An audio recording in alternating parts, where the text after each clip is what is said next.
Oke, baik. Bismillahirrahmanirrahim. Assalamualaikum warahmatullahi wabarakatuh. Bertemu lagi dengan pembelajaran PABP di pertemuan kelima di semester 2 ini.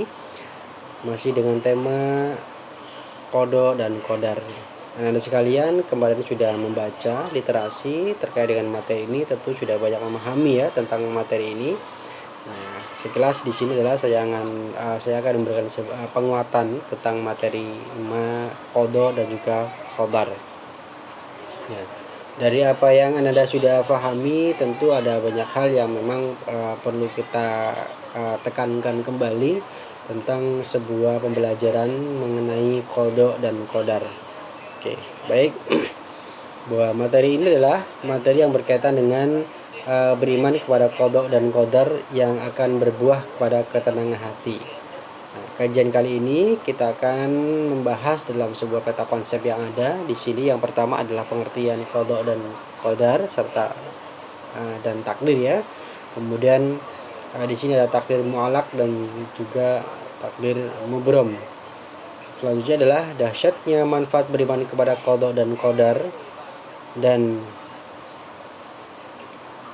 yang paling utama di sini adalah bagaimana kita mengambil hikmah beriman kepada qada dan qadar yang selanjutnya diimplementasikan melalui sebuah sikap mulia di dalam kehidupan sehari-hari. Nah, salah satunya adalah sifat yang bisa kita terapkan dalam kehidupan sehari-hari melalui iman kepada qada dan qadar adalah, diantaranya adalah mensyukuri semua nikmat Allah, bersabar atas semua cobaan dan ujian, senantiasa gigih dan berusaha, bertawakal kepada Allah, kemudian semakin mendekat kepada Allah Subhanahu wa taala. Nah, ini adalah merupakan sikap mulia yang diimplementasikan setelah kita memahami tentang iman kepada qada dan qadar. Anak-anak sekalian, iman kepada qada dan qadar itu adalah merupakan rukun iman yang keenam ya, rukun iman yang keenam, di mana di situ adalah merupakan suatu hal yang menjadi ketentuan dalam syariat Islam ya. Maka hukum mengimani qada dan qadar itu adalah wajib ain atau fardu ain ya. Jadi kita tidak boleh mengingkari adanya qada dan qadarnya Allah. Nah, oleh karena itu kita akan membahas lebih terkait dengan qada dan qadar, supaya apa yang kita imani tidak hanya sekedar iman kata orang saja, tetapi melainkan di sini adalah iman dengan sebenar-benarnya iman, yaitu hakul yakin, iman yang tidak tergoyahkan. Iman yang tak tergoyahkan adalah merupakan satu dasar di mana kita sudah melihat dasarnya secara langsung, baik di dalam Al-Quran maupun Al-Hadis tentang qada dan qadar.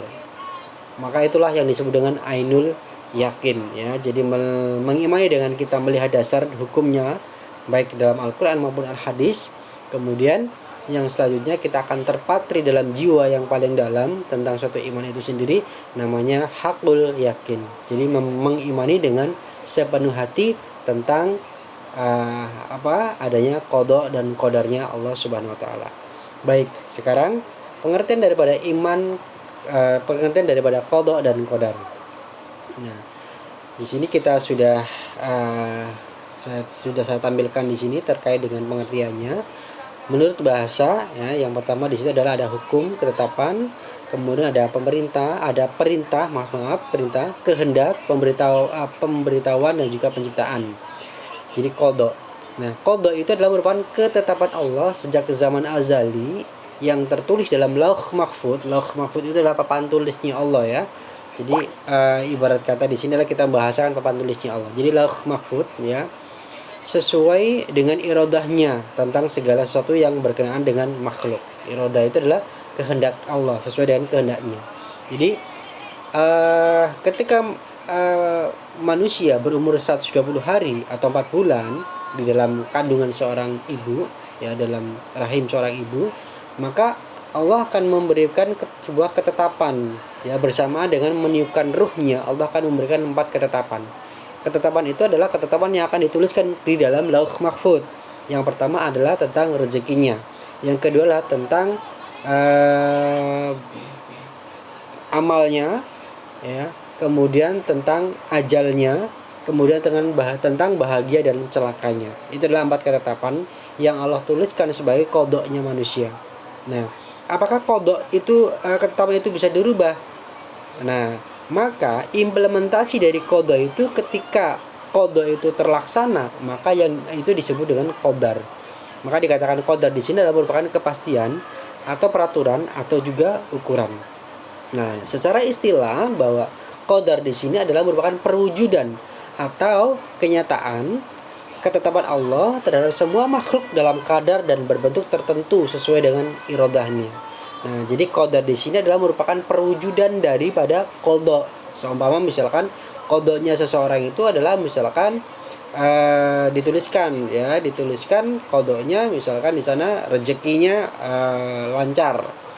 Tetapi ketika manusia itu tidak berupaya dengan maksimal dengan ketentuan sunatullahnya Allah, ya, maka bisa jadi orang tersebut itu menjadi miskin, ya, padahal ditentukan di sana adalah rezeki. Nah, ini adalah atas dasar pilihan manusia itu sendiri. Maka yang terjadi itu berarti namanya qadar, ya, jadi ketentuan yang sudah terwujud. Nah, contoh misalkan kematian juga. Nah, kematian ini juga merupakan suatu hal yang menjadi ketentuan Allah yang tidak bisa dirubah. Misalkan yang misalkan ketika seseorang meninggal dalam usia 63 tahun, nah berarti takdir dia adalah usianya adalah 63 tahun. Nah, itu adalah takdirnya. Jadi takdir itu adalah merupakan perwujudan atau kenyataan atau ketetapan Allah terhadap semua makhluk dalam kadar dan berbentuk tertentu sesuai dengan irodahnya. Nah, di sini ada sebuah tabel perbedaan antara qada dan qadar, ya. Jadi menurut bahasa yang tadi sudah disampaikan, ya, qadar adalah kepastian, peraturan dan ukuran. Kalau qada adalah hukum, ketetapan, pemberitahuan, penciptaan, perintah dan juga kehendak. Menurut istilah, qadar adalah perwujudan dari ketetapan qada, ya, perwujudan dari ketetapan qada Allah terhadap semua yang berkenaan dengan makhluknya yang sudah ada sejak zaman azali. Sedangkan qada adalah ketetapan Allah sejak zaman azali terkait semua hal yang berhubungan dengan makhluk ciptaannya.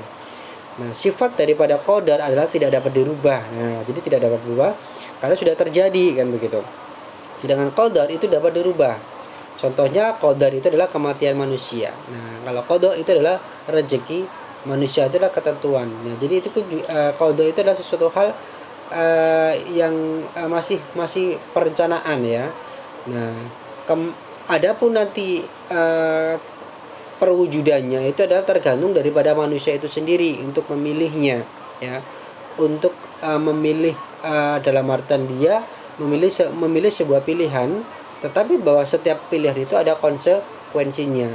Nah, seperti misalkan pilihan seseorang ingin menjadi pinter, ya, maka dia harus belajar, misalkan itu adalah sebuah pilihan. Ketika dia konsekuensinya ketika dia harus menjadi seorang yang pintar, itu harus belajar, maka dia harus berjuang, ya, dia harus bekerja keras untuk mendapatkan suatu hasil yang maksimal. Nah, ketika didapatkan hasil maksimal, nah itulah, ya, jadi suatu ketentuan yang terjadi kepada manusia karena atas dasar upaya yang dilakukannya. Nah, itu namanya qada, ya. Nah, nanti kita di sini ada beberapa hal yang berkaitan dengan qada dan qadarnya Allah. Nah, di sini beberapa, ya, suatu hal di sini macam-macam takdir, ya. Nah, ini kita akan bahas tentang takdir. Yang pertama di sini adalah ada takdir mu'allaq. Takdir mu'allaq. Nah, takdir mu'allaq itu adalah takdir yang berhubungan dengan usaha atau ikhtiar manusia. Ya, contohnya yang sudah saya sebutkan tadi adalah dalam qadanya Allah. Misalkan manusia itu mempunyai sukses, ya, tetapi rencana itu tidak berlaku, ya, kesuksesan itu ketika seseorang itu tidak berupaya, hanya berpangku tangan saja, maka ini dikatakan sebagai mu'allaq. Mu'allaq itu adalah tergantung daripada upaya manusia itu sendiri, ya, untuk mengusahakannya, namanya mu'allaq, ya. Jadi takdir yang berhubungan dengan usaha atau ikhtiar manusia. Contohnya adalah seperti tadi, Budi ingin menjadi juara kelas, maka ia harus belajar dengan keras. Nah, ini innallaha yughayyiru ma biqaumin hatta wa ma yughayyiru ma bi anfusihim. Jadi Allah itu tidak akan merubah nasib suatu kaumnya ya selama orang itu tidak mau merubah dengan tangannya sendiri, dengan upayanya sendiri. Nah, ini ya. Kemudian yang selanjutnya adalah ada takdir mubram. Takdir mubram adalah takdir yang terjadi pada diri sendiri dan tidak dapat diusahakan atau diubah oleh manusia.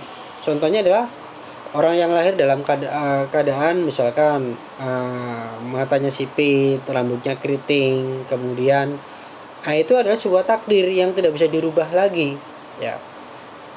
Nah, itu adalah takdir, ya. Nah, ketika ada seseorang yang misalkan menyalahi kodrat takdir ketika dia lahir seorang laki-laki, lalu kemudian dia berubah menjadi seorang perempuan atau melalui operasi. Nah, apakah itu berarti adalah merupakan suatu takdir yang bisa dirubah? Bukan. Nah, orang yang tersebut itu merupakan suatu melanggar ketentuan Allah atau kodratnya Allah.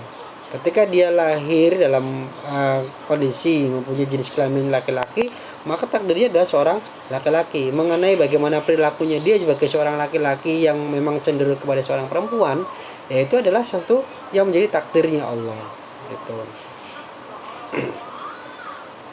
Yang selanjutnya di sini, ya.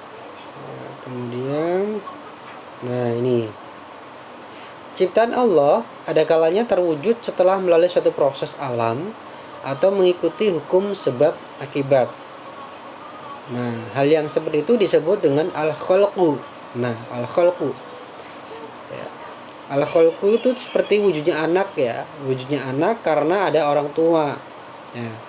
Wujudnya anak karena adanya orang tua. Wujudnya harta benda karena hasil dari usaha manusia. Jadi semua itu ada sebab akibatnya, ya. Kalau ada anak tanpa orang tua, maksudnya adalah tanpa seorang misalkan Nabi Adam. Nah, Nabi Adam itu kan, Nabi Adam kan tidak melalui proses dilahirkan, ya kan? Nah, itu adalah merupakan bukan lagi khalqu, tapi itu adalah merupakan amru, ya. Jadi tidak ada sebab akibatnya di sini. Ya, itu hanya Allah menciptakan manusia, ya. Jadi itu. Nah, yang selanjutnya adalah ada kalanya ciptaan Allah terwujud seketika tanpa proses, ya. Seperti tadi, ya, seperti Nabi Adam diciptakan itu kan tanpa proses, ya.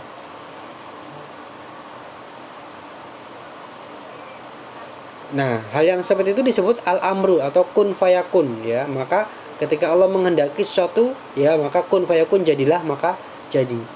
Ya, seperti misalkan wujudnya Nabi Isa yang tanpa ada seorang bapak. Nah, ini kan merupakan suatu ketentuan Allah yang disebut dengan al-amru, yang tanpa melalui sebuah proses, ya.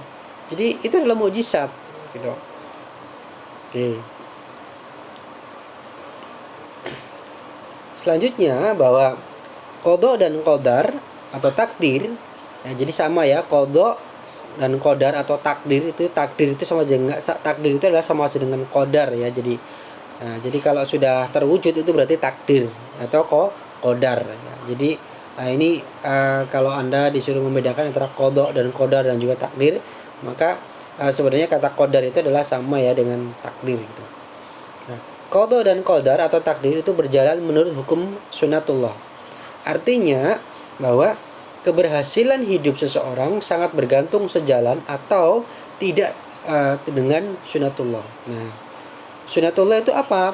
Sunnatullah adalah merupakan hukum-hukum Allah Subhanahu wa taala yang disampaikan untuk umat manusia melalui para rasul yang tercantum di dalam Al-Qur'an, berjalan tetap dan juga otomatis. Misalkan begini. Seseorang malas belajar itu akan berakibat pada kebodohan. Tidak mau bekerja itu akan berakibat kepada kemiskinan. Nah, itu adalah merupakan hukum sunnatullah. Lagi misalkan, ketika seseorang menyentuh api, sifat api itu adalah panas, maka orang itu akan kesakitan. Nah, karena sifat adalah panas, merasakan panas. Nah, ini adalah sunnatullah. Ketika seseorang itu lapar, maka dia harus dia harus makan. Nah, ini adalah sunatullah ya. Ketika seseorang itu sakit perut ya, maka ya dia harus apa? Ke toilet misalkan, atau membuang ya, membuang sisa-sisa makanan yang menyebabkan seseorang itu mules. Nah, ini namanya sunatullah. Bukan ketika seseorang sakit perut karena mules, karena pengen buang air besar, lalu dia memegang batu. Nah, itu sebenarnya tidak ada kaitannya ya. Jadi yang namanya sunatullah atau hukum Allah adalah sesuatu hal yang menyebabkan suatu sebab dan juga akibat. Itu dinamakan sunatullah. Nah, termasuk dengan ketentuan Allah pun juga ini juga berlaku tentang hukum sunatullah, yaitu tadi ketika ketika seseorang ditakdirkan kodoknya itu adalah dia pinter, rezekinya lancar, tetapi dia tidak mempunyai upaya ketika dalam hidupnya, semasa hidupnya dia pilihannya adalah bermalas-malasan. Maka ketika seseorang itu malas, maka tidak akan mendapatkan suatu hasil yang maksimal. Itu namanya hukum sunatullah. Seperti itu tuh. Lanjut. Oke.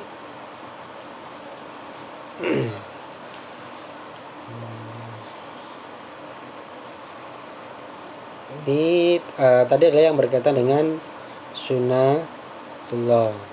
Oke. Seperti tadi nih. Ya, jadi mau bekerja ya tidak mau bekerja ya akan miskin, menyentuh api akan merasakan panas, menanam benih akan tumbuh dan lain-lain. Nah, itu namanya menamakan sunatullah. Ada beberapa hal yang perlu kita ketahui ya di dalam qada dan qadarnya Allah. Yang pertama di sini adalah takdir itu sendiri ya, takdir itu sendiri. Jadi manusia itu kan dapat memilih takdir atau ketentuannya sendiri, dan mereka juga harus bertanggung jawab atas pilihan takdir yang telah dipilihnya. Jadi ada pendapat satu faham aliran. Yang pertama ada aliran Qadari, ada aliran Jabariyah, ada aliran Qadariyah. Nah, aliran Qadariyah di sini itu adalah mereka yang mempunyai pendapat bahwa manusia itu kan terikat dalam sebuah ketentuan yang pasti yang tidak bisa dirubah. Itu namanya artinya bahwa segala upaya yang manusia lakukan itu sudah atas ketentuan Allah, dalam arti tidak bisa dirubah. Itu adalah aliran dari Jabariyah. Ada pula di sini aliran yang berpendapat, yaitu ada aliran Qadariyah, itu mempunyai suatu pendapat bahwa sesuatu yang dikerjakan oleh manusia itu adalah sebuah atas pilihan manusia sendiri ya, atas pilihan manusia itu sendiri, yang konsekuensinya akan ditanggung oleh manusia itu sendiri. Artinya setiap apa yang dilakukan oleh manusia itu akan dipertanggungjawabkan dengan konsekuensi yang dilakukannya. Contoh ya, ketika Allah memberikan suatu hukum syariat tentang pelaksanaan sholat, atau tentang sholat itu hukumnya wajib ya, maka ketika seseorang itu tahu akan hukum itu lalu kemudian dia meninggalkan, berarti adalah suatu pilihan yang dia pilih, yang nantinya pilihan tersebut itu ada atas kehendaknya manusia sendiri untuk menetapkan konsekuensi, untuk menerima konsekuensi dari pilihannya itu ya. Seperti yang pernah saya sampaikan di bab tentang bab sebelum ini kalau tidak salah ya, di dalam Quran surat Al-Kahfi, wa qulil haqqu mir rabbikum faman syaa'a falyu'min wa man syaa'a falyakfur inna a'tadna lil zalimina naran ahata bihim suradiquha. Al-ayat sadaqallah. Intinya bahwa kebenaran itu datangnya dari Allah. Ketika seseorang itu ya tidak memilih Allah sebagai Tuhannya, ya itu adalah sesuatu hal yang menjadi pilihan manusia, dan silakan mereka bebas untuk memilihnya. Tetapi bahwa setiap pilihan itu pasti ada konsekuensinya. Maka di sini manusia dapat memilih takdir atau ketentuan sendiri, dan mereka juga harus bertanggung jawab atas pilihan takdir yang telah dipilihnya. Oke. Kemudian yang kedua adalah ikhtiar ya. Jadi ikhtiar ini adalah suatu upaya yang dilakukan manusia untuk mendapatkan suatu tujuan yang diharapkan oleh manusia itu sendiri. Misalkan ketika manusia itu ingin mendapatkan suatu kekayaan, kesuksesan, maka bentuk upayanya adalah dia bekerja keras, tekun, giat ya, hemat, cermat dan bersahaja, disiplin, berani dan setia, dan seterusnya. Nah, ini adalah ikhtiar. Maka walaupun qada dan qadar manusia telah ditentukan oleh Allah Subhanahu wa taala, manusia tetap harus berikhtiar karena keberhasilan seseorang berada di pundaknya sendiri. Seperti dalam Quran surat Ar-Ra'd yang saya bacakan di atas tadi, innallaha yughayyiru ma biqaumin hatta wa ma yughayyiru ma bi anfusihim. Allah itu tidak akan merubah nasib suatu kaumnya kecuali dengan mereka itu sendiri yang merubahnya, gitu. Maka ikhtiar ini adalah salah satu hal yang penting untuk merubah nasib kita, untuk merubah dari ketentuan Allah yang bersifat mu'allaq, gitu. Kemudian yang ketiga adalah doa. Doa itu adalah merupakan salah satu dari ikhtiar yang bersifat batiniyah, ya, yang besar pengaruhnya bagi manusia yang meyakininya. Karena Allah akan mengabulkan permohonan orang-orang yang berdoa dengan sungguh-sungguh. Ud'uni astajib lakum. Ya, jadi berdoalah kalian semua, pasti Allah akan mengabulkannya. Mengabulkannya dalam artian bukan saat itu juga, tapi mungkin dalam satu tenggang waktu yang kita tidak ketahui, ya. Oke. Kemudian yang selanjutnya adalah tawakal.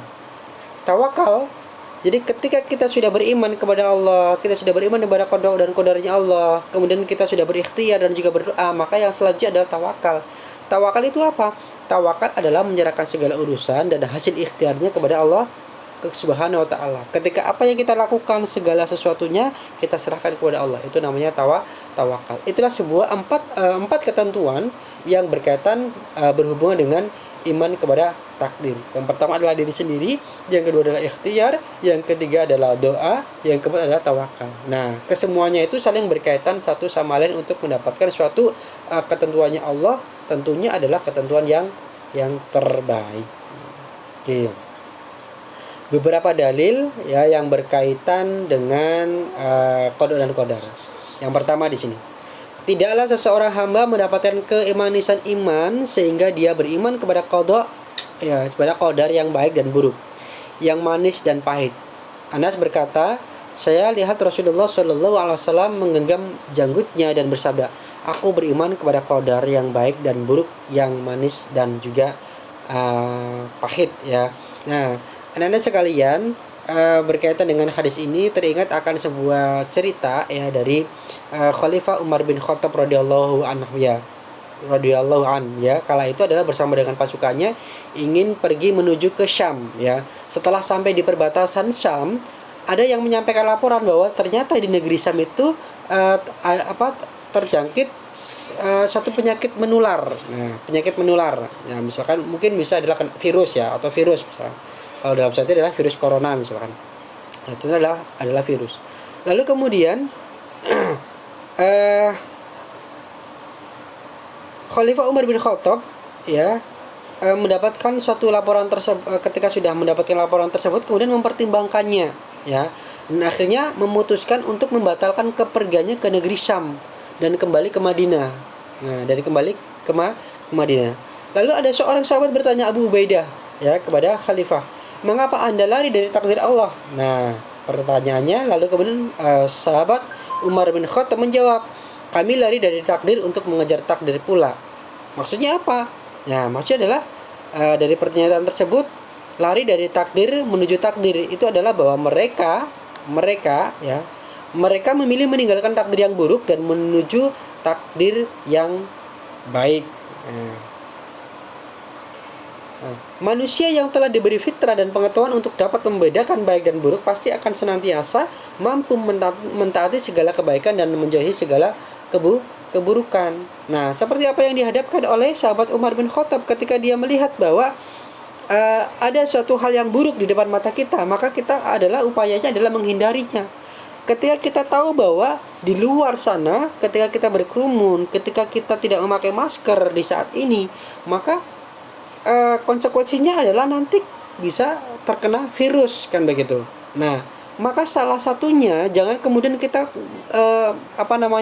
berserah dalam artian sudahlah, saya nggak usah pakai masker, saya nggak usah cuci tangan, saya tetap berkerumun. Kalau memang saya kena virus corona, berarti itu adalah takdir Allah.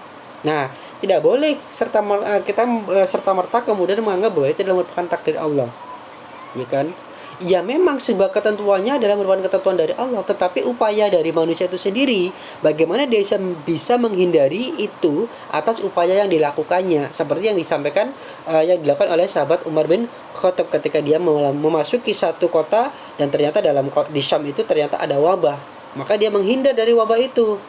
Nah, kita pun juga seperti itu, jangan merasa sombong ya, kita merasa kuat ya, lalu kemudian kita mengatakan kalau kita kena virus berarti takdir Allah. Nah, tak boleh kita seperti itu.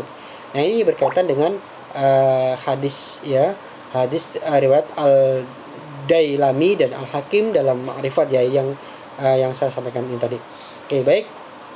Kemudian ada beberapa dalil yang berkaitan dengan qada dan qadar Allah. Ya, dalam Quran surat Al-Qamar ayat 49 di sini yang artinya sesungguhnya kami menciptakan segala sesuatu menurut ukuran atau takdir. Ya, oke. Kemudian selanjutnya, tidak suatu bencana apapun yang menimpa di bumi dan tidak pula pada diri kalian melainkan telah tertulis dalam kitab atau lauh mahfuz sebelum kami menciptakannya. Sesungguhnya yang demikian itu mudah bagi Allah. Quran surat Al-Had. Selanjutnya, Quran surat Al-Isra ayat 13. Artinya, dan tiap-tiap manusia telah kami tetapkan amal perbuatannya sebagaimana tetapnya kalung pada lehernya. Kemudian surat At-Taghabun, tidak ada suatu musibah pun yang menimpa seseorang kecuali dengan izin Allah. Baik anak-anak sekalian, sebuah teori pembelajaran, sebuah materi terkait dengan qada dan qadar tentu menjadi suatu dasar kita untuk kita lebih meyakini tentang ketentuan Allah, baik yang bersifat dapat dirubah maupun yang tidak dapat dirubah. Intinya adalah bagaimana kita ya memilih dengan sebuah konsekuensi yang akan kita tanggung terhadap apa yang menjadi pilihan kita. Dan sekalian, ya, itu yang berkaitan dengan qada dan qadarnya Allah. Tentu setelah kita memahami ini, bagaimana kita dapat mengimplementasikan nilai qada dan qadar, tidak hanya kita faham dan tahu secara dasar hukum, tetapi yang paling utama di sini adalah bagaimana kita mengimplementasikan nilai itu dalam kehidupan sehari-hari. Oleh karena itu, ada beberapa hikmah ya kita beriman kepada qada dan qadarnya Allah. Yang pertama adalah semakin yakin bahwa yang terjadi di dunia ini adalah merupakan sunatullah. Sunatullah itu adalah merupakan hukum Allah, ketentuan Allah. Yang itu juga hukum Allah itu adalah bisa berkaitan dengan manusia itu sendiri. Ya, contohnya apa? Ya tadi yang sudah saya sampaikan, ketika seseorang itu mau pintar ya harus belajar. Itu adalah sunatullah, itu hukum Allah, kan begitu. Ketika seseorang mau kaya, mau sukses ya berarti harus giat, rajin ya, dan juga tekun untuk mendapatkan itu. Kemudian yang kedua adalah semakin termotivasi untuk berikhtiar guna mencapai cita-cita ya. Semakin termotivasi untuk berikhtiar ya. Jadi jangan kita hanya berserah diri kepada nasib, dalam artian di sini udahlah itu sudah jadi takdirnya Allah. Dikit-dikit takdir, dikit-dikit takdir. Tidak seperti itu. Maka semua itu adalah upaya bagaimana manusia itu sendiri. Yang ketiga adalah keyakinan akan pentingnya doa bertambah. Dalam artian di sini, salah satu bentuk upaya selain kita berikhtiar melalui usaha, giat, tekun, rajin, dan juga adalah dengan ikhtiar melalui ikhtiar batin, yaitu dengan berdoa. Ya. Karena dengan berdoa itu kita menunjukkan bahwa sebuah keyakinan optimis bahwa apa yang kita lakukan itu pasti akan membuahkan hasil, dan kita minta kepada Allah, baru kemudian kita tawakal Allah.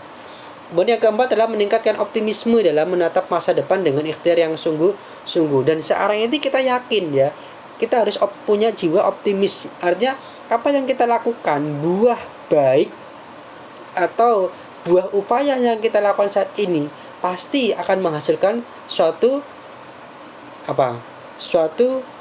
kesuksesan atau suatu hal yang baik, kan begitu. Jadi kita harus husnuzon kepada Allah. Kemudian hikmah yang selanjutnya adalah tidak mudah berputus asa jika mengalami kegagalan, karena Allah di situ ya melarang kita untuk berputus asa. Walai tayasu mir rohillah ya. Jadi janganlah kalian berputus asa ya, karena orang yang berputus asa itu akan jauh dari rahmat Allah, ya. Jadi wala tayasu miraukhillah. Kemudian menyadarkan manusia bahwa dalam kehidupan ini dibatasi oleh peraturan-peraturan Allah yang tujuannya untuk kebaikan manusia itu sendiri. Seperti syariat Islam, syariat hukum Islam yang ada, yang menjadi suatu peraturan manusia itu sebenarnya adalah untuk manusia itu sendiri, untuk mengatur manusia itu sendiri. Bagaimana jadinya kalau manusia itu diatur dengan sebuah ikatan aturan syariat? Ya maka seperti zaman jahiliyah pada masa pra Nabi Muhammad, sebelum Nabi Muhammad. Nah, kalau kita sudah melakukan sebuah pilihan yang terbaik, mengupayakan dengan yang terbaik pula, maka hikmah yang terakhir adalah jiwa kita akan senantiasa menjadi tenang. Baiklah anak-anakku sekalian, itulah yang bisa saya sampaikan dalam materi tentang qada dan qadar. Semoga yang sedikit ini bisa menjadikan kita lebih mawas diri, berhati-hati, dan juga menjadi manusia yang taqarruban ilallah atas dasar pemahaman kita terhadap materi tentang qada dan qadarnya Allah. Ada kurang lebihnya mohon maaf. Wabillahi taufiq wal hidayah. Wassalamualaikum warahmatullahi wabarakatuh.